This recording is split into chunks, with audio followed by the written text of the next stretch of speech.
კითხვები ირაკლი ღარიბაშვილთან დაკავშირებით გააჩინა ერთის მხრივ კახა კახიშვილის მიერ გაკეთებულმა განცხადებამ, რომ ის ოპოზიციაში გადასასვლელად ემზადება და ამზადებს მას ბიძინა ივანიშვილი და მეორეს მხრივ თავად მისმა გაუჩინარებამ, რადგან ირაკლი ღარიბაშვილის ბოლო განცხადება თარიღდება გასული წლის დეკემბრის თვით, როცა ის საუბრობდა დაპირისპირებაზე ქართულ ოცნებაში. მას შემდეგ ღარიბაშვილი არსად ჩანს და დღეს ჩვენ კახა კალაძეს ვკითხეთ, ბოლოს როდის ჰქონდათ მათ კომუნიკაცია, როდის გამართა თათბირი პარტიის თავმჯდომარემ, რადგან ამ პოსტს იკავებს ირაკლი ღარიბაშვილი და რა დავალება ჰქონდა მას პარტიის წევრების მიმართ.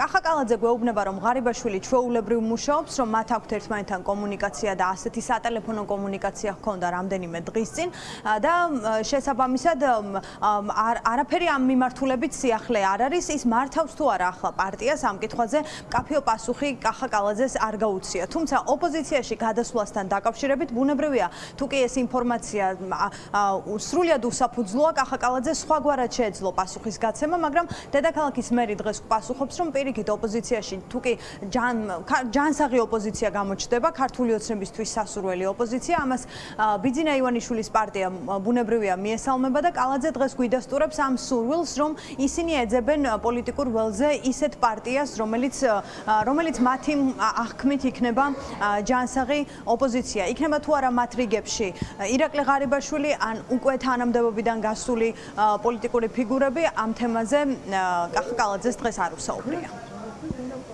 ერთი კვირის წინ, რამდენიმე დღის წინ ტელეფონზე ვესაუბრე. აღნიშნული განცხადება არ ვიცი საიდან გამომდინარე იქნა გაკეთებულა, რომ გამიჭირდება ამაზე პასუხის გაცემა.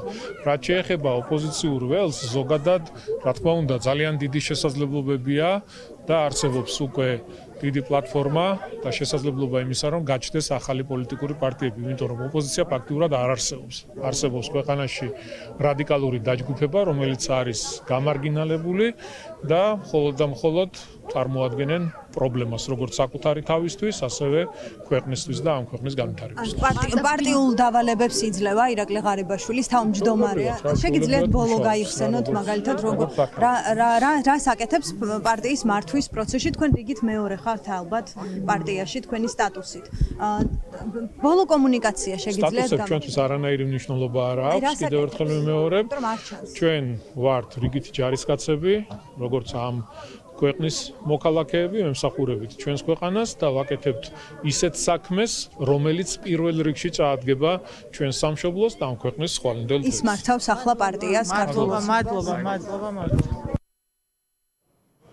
პოლიტიკურ წრეებში არსებობს ასეთი მოსაზრება, რომ ქართული ოცნება ერთის მხრივ ცდილობს პოლიტიკური პარტიების განადგურებას, მათ პოლიტიკურად განეინტრალებას სხვადასხვა გზით, ეს კომისია იქნება თუ რეპრესიული კანონები და მეორეს მხრივ საკადრო ცვლილებებით ცდილობს ისეთი გუნდის ჩამოყალიბებას, რომელიც შემდგომ იქნება ფორმალურად ოპოზიციაში და ეს მაგალითად მათ შორის კახა კახიშვილი საუბრობს, რომ ეს შესაძლოა იყოს ერთი გეგმის ნაწილი, რა გეგმაც საბოლოოდ მივა და გულისხმობს რიგგარეშე საპარლამენტო არჩევნებს. ქართული ოცნების წევრს ყოფილ დეპუტატს აქვს ასეთი აზრი, რომ ბიძინა ივანიშვილი რეალურად ემზადება ახალი საპარლამენტო არჩევნებისთვის, თუმცა მას სჭირდება გარანტია, რომ ამ არჩევნებზე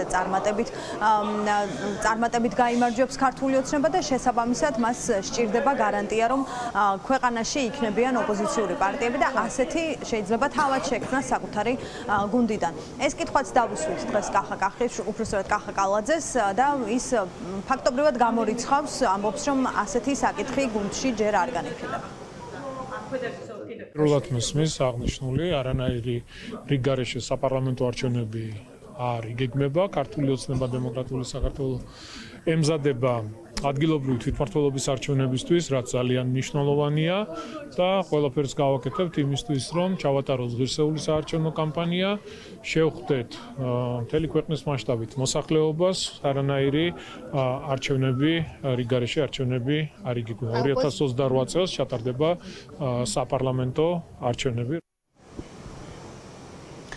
ის რომ საპარლამენტო არჩევნებთან დაკავშირებით ქართული ოცნება არ გეგმავს მის რიგგარეშე ჩატარებას, ამას ამბობენ ქართული ოცნების საპარლამენტო შემადგენლობაშიც, თუმცა ის რომ ქართული ოცნება ოპოზიციაში ეძებს ჯანსაღ პოლიტიკურ გუნდს, ამას სხვებიც ამბობენ და კახა კალაძე ამ შემთხვევაში არ არის ერთადერთი. დღეს ოცნების ახალი დეპუტატი ლევან მახაშვილი ამბობდა, რომ ბიძინა ივანიშვილის ქართული ოცნების და ქვეყნის ინტერესია, რომ ოპოზიციაში არსებობდეს ჯანსაღი ოპოზიცია. მისი კომენტარი ასევე ცხადყოფს, რომ ქართულ ოცნებას აწუხებს, რომ მის გადაწყვეტილებებს იღებს ერთპარტიულად, რომ ეს ასე ჩანს, მისი გადაწყვეტილებები ერთი პარტიის მიერ არის მიღებული, განსაკუთრებით ბოლო პერიოდში და შესაბამისად მას სჭირდება ფორმალურად ოპოზიცია, რომელიც ასეთ სურათს შექმნის მათ შორის პარტნიორების თვალში.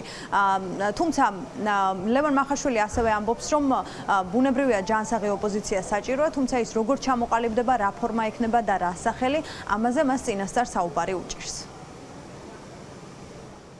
ჩვენი უპირველესი და ქვეყნისთვის უპირველესი ინტერესი, რა თქმა უნდა, არის რომ ყავდეს ჯანსაღი ოპოზიცია, არა ისეთი პოლიტიკური ძალა, რომელსაც ერთი სული აქვს, რომ ქვეყანაში რევოლუცია მოხდეს და ჩამოიქცეს სახელმწიფო ინსტიტუტები თუ ჩამოიშალოს ეკონომიკა, არამედ ოპოზიცია, რომელიც მთავრობასთან შევა ნორმალურ კონკურენციაში, ნორმალურ დისკუსიებში, იმისთვის რომ მთავრობის გადაწყვეტილებები იყოს არა ერთი გუნდის მიერ, ასე ვთქვათ, მიღებული, არამედ ასევე დამატებითი დისკუსიების და კონსულტაციების შედეგი.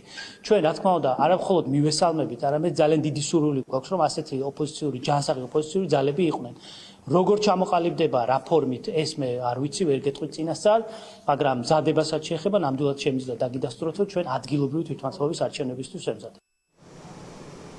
ის რაც დადასტურებით ვიცით, არის ის თავად ქართული ოცნების პოზიცია, რომ ისინი ეძებენ ოპოზიციაში სასურველ პარტიებს და ასევე დადასტურებულად ვიცით, რომ ქართული ოცნება ცდილობს არსებული პოლიტიკური ველის გასუფთავებას, მათ შორის დღეს თეა წულუკიანი კომისიის ხდომაზე ამბობდა, რომ მათი მიზანია ნაციონალური მოძრაობის გაუქმება და ამას ქართული ოცნება უკვე ღიად ამბობს. რაც შეეხება ახალ ოპოზიციას, შეიძლება თუ არა მათ რიგებში ვნახოთ ირაკლი ღარიბაშვილი, ეს ბუნებრივია ჯერჯერობით არის მხოლოდ სავარაუდო საკითხი და ქართული ოცნების ყოფილი დეპუტატის განცხადებაც ალბათ ნიშანდობლივია ამ კუთხით, როცა კახა კახიშვილი საუბრობს ამის შესახებ. თავად ირაკლი ღარიბაშვილი კი დიდი ხანია არ გამოჩენილა. დეკემბერში, როცა მას ბოლოს ჰქონდა კომუნიკაცია მედიასთან, მაშინაც იყო კითხვები, მან დატოვა თუ არა ქართული ოცნება და უკავშირდებოდა თუ არა ის დაპირისპირება, რომელიც არსებული ინფორმაციით არსებობდა პარტიაში, სწორედ მის გასვლას ქართული ოცნებიდან. მაშინ მან ეს ინფორმაცია უარყო, მას შემდეგ კი მისი ბოლო განცხადება არ იძებნება და ბოლო პოსტი სოციალურ ქსელში. რაც შეეხება ლილუაშვილს და თორნიკე რიჟვაძეს, მათი გეგმებიც ჯერჯერობით არის უცნობი და ბუნებრივია პროცესი აჩვენებს, ისინი გადაინაცვლებენ თუ არა ყველა ერთად ქართული ოცნების ოპოზიციაში.